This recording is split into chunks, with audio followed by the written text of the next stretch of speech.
Let's get more on this now. Dmitry Gorenburg is a senior research scientist with the independent think tank, the CNA Corporation.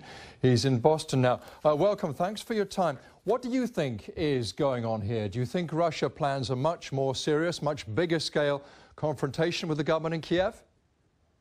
I think what's going on is that there's a goal to expand some of the territory within Donetsk and Luhansk rather than a larger offensive either to go farther towards Crimea or into other parts of Ukraine. So I do think there's an offensive coming, but it's not one that's against the entirety of Ukraine. And in your analysis, does that offensive mean the ceasefire does break down into a much bigger war, or is it not going to be as serious as that?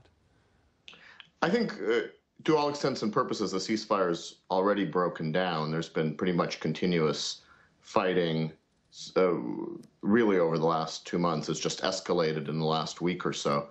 The question now is whether the extent to which Russian troops will actually be used in the conflict rather than just the separatist forces. And a question too, surely, about NATO's response. How do you read that?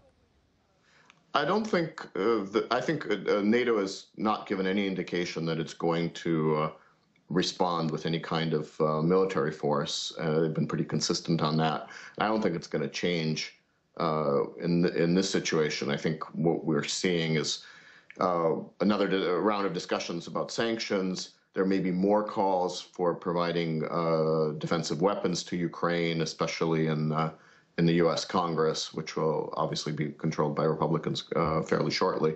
So I think that's where the discussion is going to be rather than a military response from NATO. Dmitry, just looking again at what General Breedlove said in his statement, he also confirmed that NATO believes Russia is deploying nuclear-capable weapons to Crimea. Many people have been quite concerned about that statement. Yeah, so there are a large number of types of missiles that Russia has that are essentially dual use. You can use them with nuclear warheads or non-nuclear warheads. My guess is that their primary use in a region like Crimea would be with non-nuclear warheads. However, that one of the things that Russia has been using all along throughout this whole conflict is the element of uncertainty. So it just kind of keeps everyone on their toes, so to speak, and makes people a little more worried. Dmitry Gorenburg, thank you very much.